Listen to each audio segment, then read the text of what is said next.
किशोर तिवारी जी जवाब दीजिए आप। अब इससे तो खुश होना चाहिए, उन्होंने एक पत्रकार का हवाला देते हुए जो जानकारी दी कि राहुल गांधी ने इस बात का आश्वासन दिया है कि उद्धव ठाकरे ही बनेंगे मुख्यमंत्री, ऐसा है क्या? मैं तो चित्रा जी मैं आपको बताता हूँ, कांग्रेस के अंदर शिवाजी राव मोघे हो गया, नाना पटोले हो गए, बाला साहेब थोराट, पृथ्वीराज जी चौहान, हमारे नितिन राउत, ऐसे बहुत आपको बहुत कद्दावर प्यार नेता है है। तिवारी जी। एक मिनट, बीच में नहीं, मैंने नहीं बोला ना बीच में। तिवारी जी, बीच नाना में पटोले से तो शिवसेना बहुत प्यार करती है। देखिए, मैं बोल रहा हूँ इधर बहुत ही कद्दावर नेताओं में नाना पटोले आते, जो मोदी से बगावत करके आए थे। तो सब लोग हैं और ये सब रेस में है जी। दूसरा मैं एक बताता हूं कि शरद पवार जी ने जयंत पाटिल और सुप्रिया सुले को भी प्रोजेक्ट किया है। और एक उद्धव ठाकरे का कहता है कि उनको आपने सत्ता से दूर किया था, तो लोगों की भावना है कि उनको बनाया जाए। उद्धव ठाकरे को मुख्यमंत्री वगैरह बनने का कोई मोह वगैरह नहीं है। उन्होंने उस वक्त भी एकनाथ शिंदे का ही नाम प्रपोज किया था। इन्होंने हमसे संबंध तोड़ के फिर एकनाथ शिंदे को ही बनाया। अब मैं बताता हूं चित्रा जी, तुमको अपडेट करता हूं। बीजेपी ने खुद ने 168 जगह पे एबी फॉर्म दिए, अपने 16 उम्मीदवार एकनाथ शिंदे को दिए हैं, 5 उम्मीदवार अजीत पवार को दिए। तो बीजेपी कैसा है कि छोटी पार्टियों को खा लेता है। अब कैसा हो गया कि एकनाथ शिंदे के जो जिनको टिकट नकार के वहां बीजेपी ने अपना उम्मीदवार दिया, वो कहते कि मैं आत्महत्या कर रहा हूं। और अजीत पवार तो बारामती में रो पड़े। और एकनाथ शिंदे कल बोले कि मुझे फंसा दिया गया। यहाँ कृष्णा हेडगे जी है, इनको टिकट अश्योर करके वहां पर बीजेपी ने टिकट ले लिया। अरे बहुत तकलीफ है भाई। लोग आत्महत्या न करे, ऐसी सबको रिक्वेस्ट करता हूं। ये ऐसा कोई सगा नहीं, उनको आलोक तुमने ठगा नहीं। हम ठगे थे, हम भाग के आ गए, बचे हुए हैं ये एकनाथ शिंदे, अजीत पवार, इनके हालत आपने खराब कर दी। केवल गद्दारों को टिकट दी, बाद में बचे हुए तो सब तुमने ही उम्मीदवार दिए। अजय आलोक जी जवाब दे दिए, उसके बाद कृष्णा हेगड़े जी का टिकट कैसे कट गया आखिरी मोमेंट पे, जिसका दावा कर रहे हैं किशोर तिवारी, वो जानेंगे अजय जी। लेकिन उसके पहले वो कह रहे हैं ऐसा कोई सगा नहीं जिसको आपने ठगा नहीं। अब देखिए, मैंने पहले ही कहा था कि लालची की दुनिया में ठग भूखा नहीं मरता। उस पे जवाब नहीं दिया इन्होंने। लालच किसको था मुख्यमंत्री पद बनने का? पीठ पे खंजर किसने घोंपा? ये तो सब जानते हैं कि उद्धव ठाकरे जी थे। बाला साहेब ठाकरे की आइडियोलॉजी को कब्र में पहुंचा के, चिता में भी नहीं, कब्र में पहुंचा के कांग्रेस की गोद में जाके बैठने वाले कौन थे? देखिए ऐसा है ना, बाला साहब ठाकरे की आइडियोलॉजी को कब्र में पहुंचाने वाले, चिता भी नहीं कब्र नसीब करवाई, वो करवाने वाले कौन थे? उद्धव ठाकरे। जाके कांग्रेस की गोद में बैठा कौन? उद्धव ठाकरे। पीठ में खंजर घोंका किसने? उद्धव ठाकरे। क्यों? लालच देने वाला कौन? शरद पवार। शरद पवार तो लालची की दुनिया में ठग भूखा नहीं मरता। मैंने तो पहले ही बोला। अरे एक बात खत्म कर लूं, उसके बाद आप कहिएगा। अरे एक बात कह लेता हूँ, फिर आप कहिएगा ना। अरे क्या आप ही कह रहे हो यार? बनने के लिए तुम्हारा चैनल हो तो क्या हुआ, हमें भी तो बोलने दो। प्लीज किशोर तिवारी, हमें भी तो बोलने। नहीं किशोर तिवारी, ये तरीका कैसे हो सकता है? किशोर तिवारी जी प्लीज, ये तरीका नहीं हो सकता है ना। अब ये मतलब आप इस तरह के आरोप लगाएं कि ये उनका चैनल है, उनका चैनल। सर आपको भी उतने ही विंडो में काटा है, जरा सा भी कम नहीं किया है।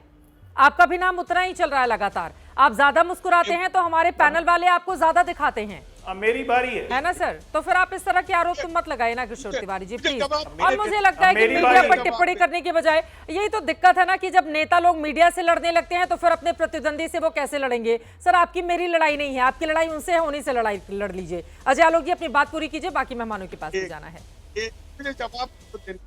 कितने मुझे बोल रहे हैं भाई? मेरा बहुत साल से, मैं खत्म कर लूं किशोर जी, मैं खत्म कर लूं फिर बोल लीजिएगा भाई। एक मिनट रुकिए। चित्रा जी, हमारी आपस में लड़ाई नहीं है। हम लड़ रहे हैं अघाड़ी पिछाड़ी को हराने। हम लोग लड़ रहे, महायुति लड़ रही है या गाड़ी पिछाड़ी को परमानेंटली रेस से आउट करने के लिए। आत्महत्या कौन करेगा 23 नवंबर के बाद पता चल जाएगा कि कौन आत्महत्या करना जा रहा है, कौन अवसाद में होने जा रहा है। हम मिल के लड़ रही है, तो आपस में एक दूसरे को गाली गलौज कर रहे हैं भाई। ये आपस में एक दूसरे को गाली गलौज कर रहे हैं, हम कहां कुछ बोल रहे हैं। शरद पवार को कौन गाली गलौज दे रहा है? कांग्रेस। शिवसेना को कौन गाली दे रहा है? कांग्रेस। नाना पटोले किसको गाली दे रहे हैं? उद्धव ठाकरे को। उद्धव ठाकरे के लोग किसको गाली दे रहे हैं? इन लोग को। हम लोग कहां आज तक सुना है हम लोग के तीनों दल में कोई एक दूसरे को कुछ बोल रहा है? कुछ नहीं। हम लोग मजबूती के साथ चुनाव मैदान में, ये पहले आपस में लड़ ले तब तो हमसे लड़ेंगे। ये रेस में आने के पहले ही रेस में बिछड़ गए। कृष्णा हेगड़े जी, अब सीधे आपके पास आते हुए किशोर जी के पास में जाऊंगी बाकी लोगों। कृष्णा हेगड़े जी, आपका टिकट काट दिया क्या बीजेपी ने? सब कुछ कंफर्म था, एकदम आश्वासन मिल गया, लेकिन आखिरी में बीजेपी की वजह से आप पिछड़ गए। किशोर तिवारी जी दावा कर रहे हैं। भाई बहुत नर्वस थे। नहीं, देखिए एक सच्चे कार्यकर्ता की यही निशानी होती है कि अगर इस बार भी नहीं मिले या गए बार भी नहीं मिले, आप पार्टी के लिए संघर्ष करते रहो। हाँ। मैं पहले भी विधायक रह चुका हूँ, इसके लिए मुझे ये बात की टेंशन नहीं है। दूसरी बात यह है कि आने वाली सरकार महायुति की आने वाली है, और आपके पैनल में भी जिसका भी डिस्कशन है, उन्होंने दूसरा कोई सीएम का नाम ही नहीं लिया। या कोई देवेंद्र जी कह रहे हैं या फिर शिंदे जी कह रहे हैं, क्योंकि राज ठाकरे जी एक बड़े नेता है, उनको अपना राय रखने की पूरी हक है, और उन्होंने उनकी निजी राय रख दी है, तो उसमें कोई आपत्ति की बात नहीं है। लेकिन इलेक्शन के बाद हम तय करेंगे कि चीफ मिनिस्टर कौन होगा। उसके पहले तो अभी तो हमारा लक्ष्य ये है कि महायुति की सरकार फिर से आए, और अभी का जो इलेक्शन है वो एकनाथ शिंदे जी के नेतृत्व में लड़ा जा रहा है। क्या आप लोगों को भी इस बात का एहसास है? देखिए 2019 के बाद की परिस्थितियां अलग थी।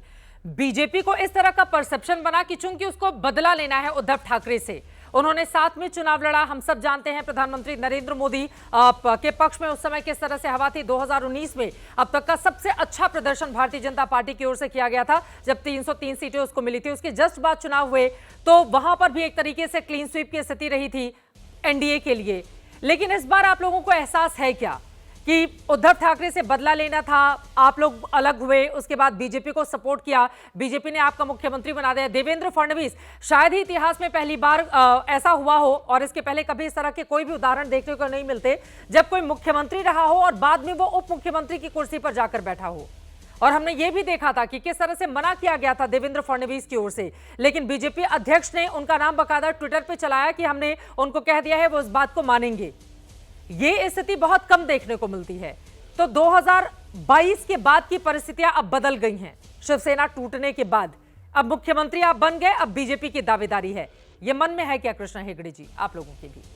देखिए चित्रा जी, ऐसा है कि 2019 में शिवसेना और भारतीय जनता पार्टी साथ में लड़ी थी, हिंदुत्व के नाम पे लड़ी थी। वो उद्धव ठाकरे जी थे कि वो जीतने के बाद, महाराष्ट्र की जनता की वोट हासिल करने के बाद वो निकल गए यहाँ से, और कांग्रेस का हाथ उन्होंने पकड़ लिया।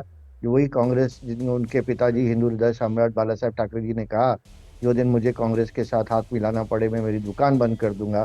और जो बंद दुकान थी कांग्रेस की महाराष्ट्र में, वो उद्धव ठाकरे जी ने फिर से स्टार्ट कर दी। लेकिन मैं आपको और 2-3 उदाहरण देना चाहता हूँ। नारायण राणे जी मुख्यमंत्री थे, वो बाद में कांग्रेस में आए, भारतीय जनता पार्टी में भी आए, रेवेन्यू मिनिस्टर बने। अशोक चौहान जी मुख्यमंत्री थे, वो भी मिनिस्टर बने। उसके बाद पृथ्वीराज चौहान जी मुख्यमंत्री थे, वो भी अभी एक एमएलए करके काम कर रहे हैं, कांग्रेस के बड़े नेता हैं। तो ऐसा नहीं है कि जो मुख्यमंत्री है उसको मुख्यमंत्री बनना चाहिए। बहुत सारे ऐसा एग्जाम्पल महाराष्ट्र और देश में है, जो मुख्यमंत्री पहले थे वो आज नहीं है। बिल्कुल। तो मुझे लगता है कि ये प्रक्रिया है, एक राजनीतिक करियर की एक प्रक्रिया है। कभी कोई ऊपर जाता है, कभी कोई अपना काम करता है, लेकिन पार्टी के लिए काम करना चाहिए, निष्ठा से काम करना चाहिए। ये सच्चे कार्यकर्ता की निशानी।